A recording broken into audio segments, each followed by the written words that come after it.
24년 영향태양 제24년이고요. 제3차 고수전쟁이 발생한다. 613년입니다. 24년 1월 수양제가 고구려 원정을 준비하다. 613년 1월이고요. 24년 봄 정월에 수양제가 조서를 내려 천하의 군사를 징발하여 탁군에 모이게 하고, 고구려 가는 길이 그 탁군이 제일 빨라요. 거기가 수나라의 가장 동쪽 국정이란 얘기입니다. 백성들을 모집하여 효과, 이거는 날랜 용사를 말아요. 효과로 삼았으며 요동의 옛성, 요동 고성을 수리하여 군량을 저장하였다. 자, 근데 여기서 의문점이 하나 생깁니다. 미리 얘기해 드릴게요. 의문점 1. 2차 고수전쟁의 명장 을지문덕이 3차 고수전쟁 이후부터는 아예 안 나옵니다. 왜 안 나오지? 또 하나, 의문점 1에 그냥 포함되어 있는데, 1차 고수전쟁에서도 을지문덕에 대한 기록이 안 나와. 기록이 없습니다. 진짜 그러네. 즉, 을지문덕 장군은 2차 고수전쟁에서만 나와요. 분명히 수양제가 고구려 태양과 을지문덕이 오면 반드시 사로잡으라고 이렇게 말할 정도야. 그러면 을지문덕 장군은 1차 고수전쟁에서도 엄청 활약을 했던 분이고, 아마 3차, 4차에서도 활약을 했을 겁니다. 그런데 안 나와. 왜 그럴까? 왜? 이게 역사 공부할 때 출발점입니다, 항상. 여러분들이랑 저는 이게 이상해요. 그게 정상이고, 지극히. 그런데 이 질문하면 혼나. 왜 우래? 아니, 무슨 역사의 암기 과목이야? 이해를 하고 넘어가야 되는데 왜 우래? 이상하지 않아요? 자, 의문점으로 제가 표시해 놨습니다. 왜 그럴까? 24년 4월 수해 군대가 고구려 원정에 나서다. 이제 군대가 움직이는 겁니다. 24년 여름 4월에 거가, 임금의 수레를 말해, 이게 수양제가 탄 수레를 말합니다. 거가가 요수를 건넜고, 이제 요를 건넜다는 게 요수를 건넌 겁니다. 우문술과 양의신을 보내 평양으로 향하도록 하였다. 자, 이 평양은 이제 안평의 동왕성입니다. 왕인공사, 이게 장군 이름이에요. 이름이 왕인공이에요. 왕인공이 부여로 가는 길을 말하는데, 부여도에서 나아가 진군하여 신성, 요와 안평 사이에 있는 신성입니다. 우리 지도에 나오는데 좀 이따 보기로 하고요. 이르자 우리 병력 수만 명이 대항하여 싸웠다. 왕인공이 굳센 기병 1000명을 거느리고 격파하자 아군은 신성을 둘러싸고 굳게 지켰다. 자, 지도를 확대해 보겠습니다. 자, 수가, 자, 탁군, 유주를 수라고 합니다. 여기 모였습니다. 탁군. 자, 요수를 건넜고요. 그리고 지금 왕인공이 이겼대잖아요. 그래서 우리 군대가 지고 신성을 둘러싸고 진을 쳤단 얘기예요. 또 대치하고 있다는 얘기죠, 여기서. 자, 이 신성은 어디냐? 바로 안평 동왕성의 전초 기지로서 그 앞에 있는 성이에요.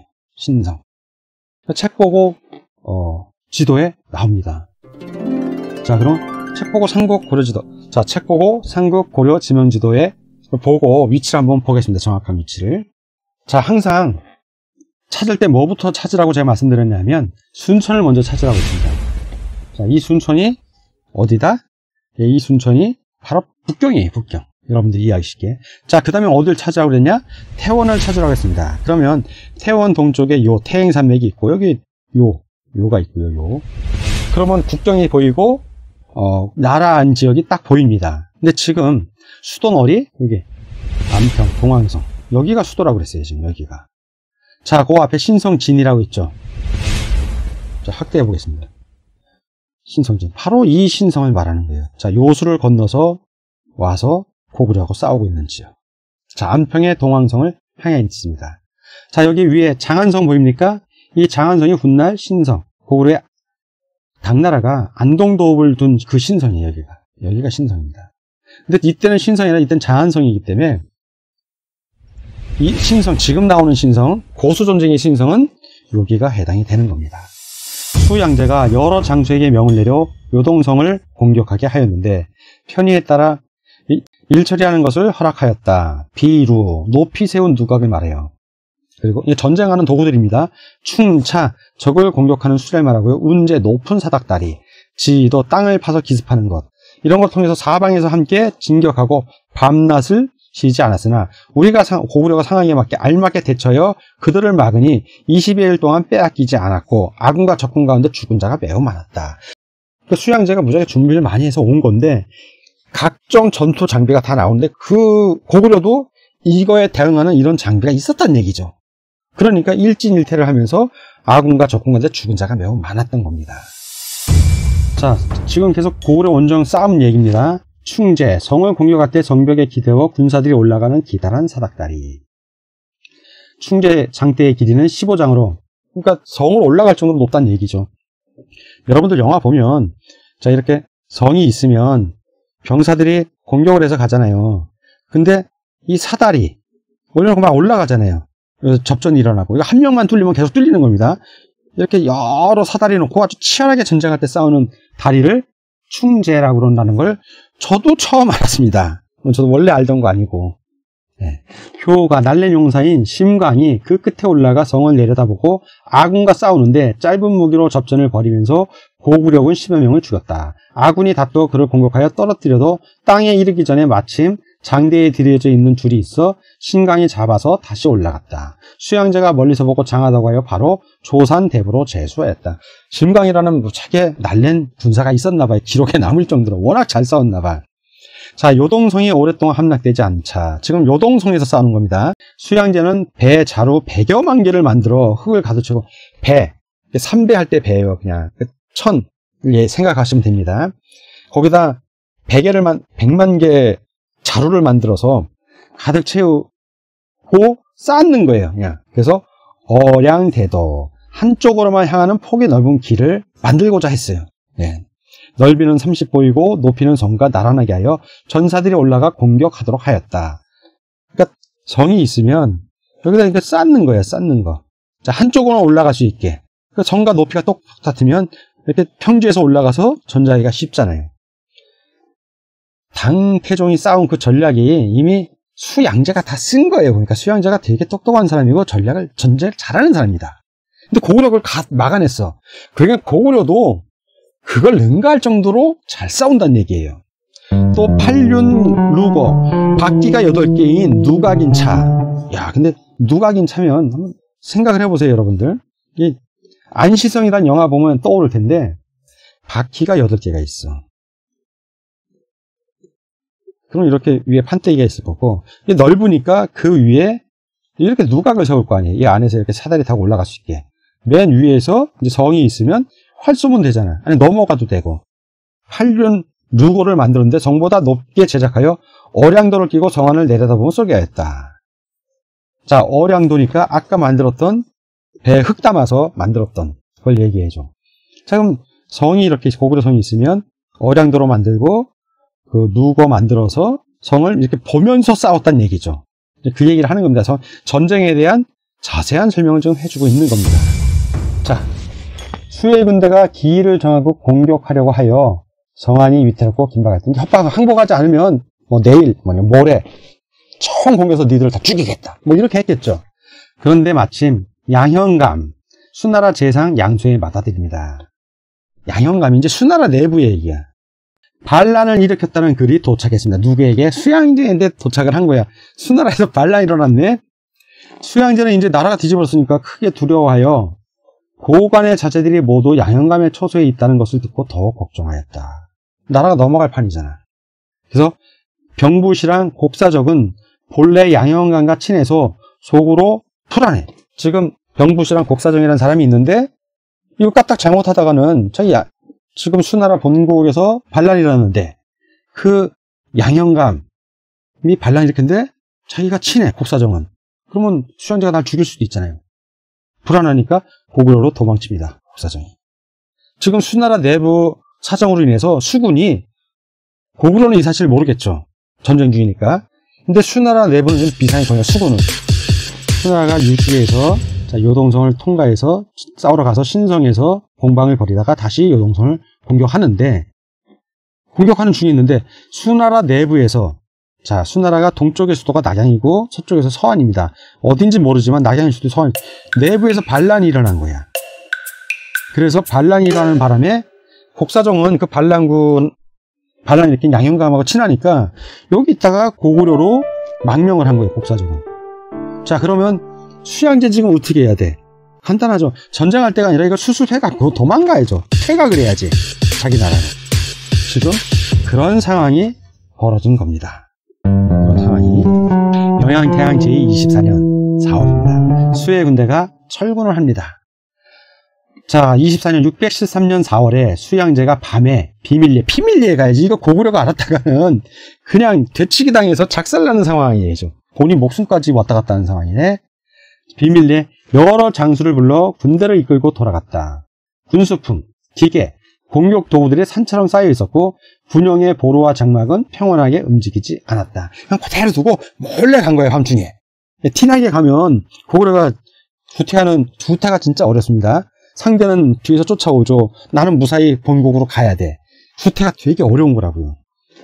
아군은 즉시 이를 알아차렸으나 적이 없다는 건 아는데 이게 혹시 무슨 계략에 의한 거 아닌가 의심스럽잖아요. 전쟁 중이니까.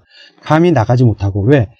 수나라 본국에 내란이 일어나서 수양제가 간다는 것 같이 몰라. 철군하는 건 보이고 후퇴한 건 보이는데 왜 후퇴하는지를 모르니까 못 나가는 거예요, 지금. 그래서 성 안에서 북을 치고 고함을 지를 뿐이었다. 진짜 얘들이 도망간 건지 매복해 있는 건지 확인을 해야 되지. 다음날 오후 시에 이르러 바야흐로 차츰 밖으로 나갔는데 여전히 수의 군대가 속이는 것이라 의심하였다. 그렇죠. 네. 이틀이 지나서야 비로소 수천 병사를 내어 추격하였으나 수의 군대가 많음을 두라여 감히 가까이 가지 못하고 항상 서로 80에서 90리 떨어져 있었다. 10리가 어른 성인이 1시간 걸어가는 길입니다. 80리면 보병 기준으로 8시간 걸어가는 길이에요. 그러니까 하루 정도의 거리란 얘기야. 말 타고 가면 순식간이죠. 근데 보병의 거리로 걸어타는 거예요. 서로 상대방 거리 더 가면서 뒤따라갔다는 얘기죠. 자, 요수에 이르러, 요동성 서쪽에 있는 물이죠. 이르려고 하자 어영, 임금이 주둔한 부대, 어영이 다 건넌 것을 알고 수양제 군대가 다 건너간 거예요. 요수로 해서. 비로소 후군에 가까이 가는 것을 감행했다. 수나라 뒤에 남아있는 마지막 병사들이죠. 이때 후군은 오히려 수만 명이었는데 아군이 따라가 공격하여 수천 명을 죽였다. 끝부분에 있는 사람들만 죽인 거예요. 와, 을지문덕 장군이었으면 이걸 다 죽였을 텐데 을지문덕 장군 얘기가 안 나와. 을지문덕 장군은 지금 어디가 있는 걸까요? 아니면 을지문덕 장군이 활동을 했는데 기록을 안 남긴 건가? 의심을 해야 돼요, 의심. 그리고 생각을 하고. 그래야 역사를 보는 안목이 길러지는 겁니다. 자, 25년 연도가 바뀌었죠. 영양태양 25년 614년 2월입니다. 또 수의 군대가 고구려 원정에 나섭니다. 이제 4차 고수 전쟁이 시작된 거예요.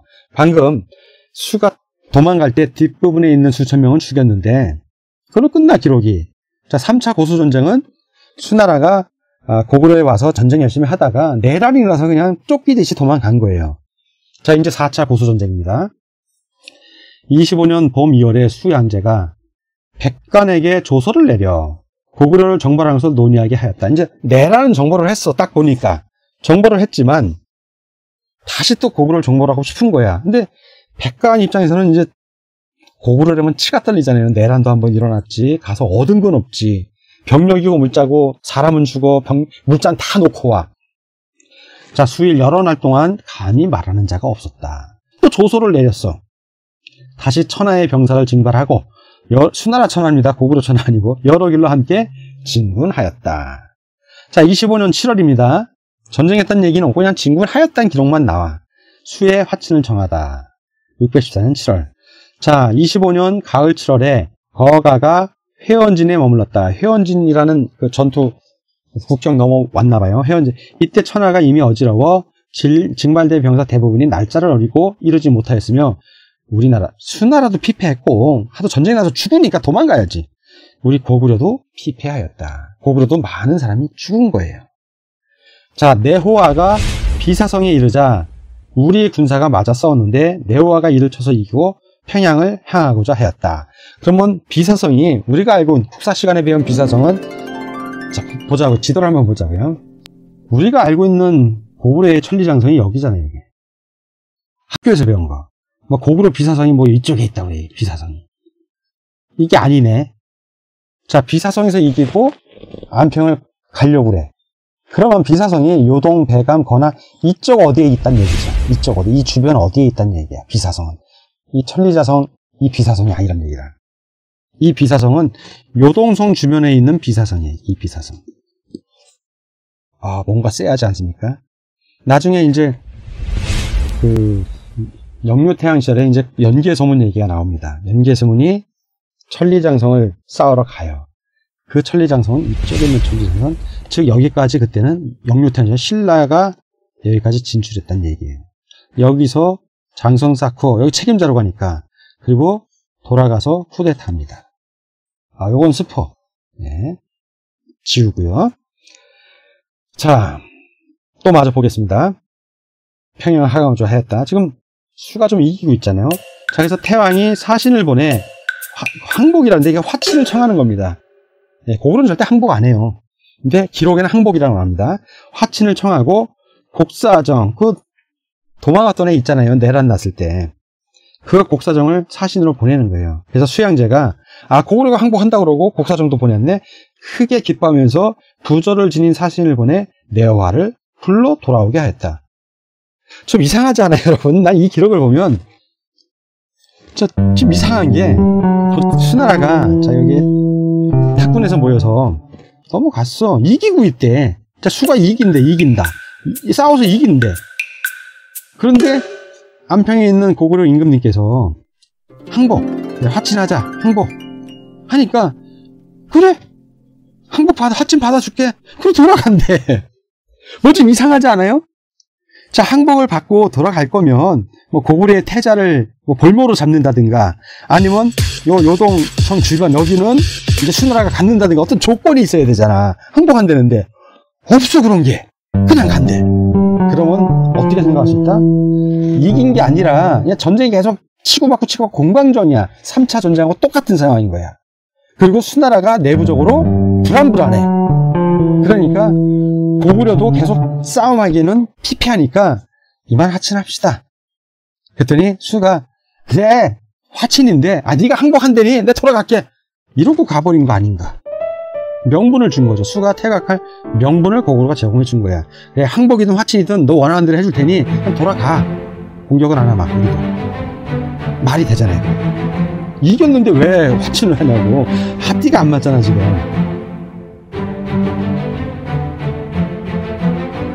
진짜 우리 역사가 널리 알려지길 원하신다면 구독, 좋아요 눌러주세요.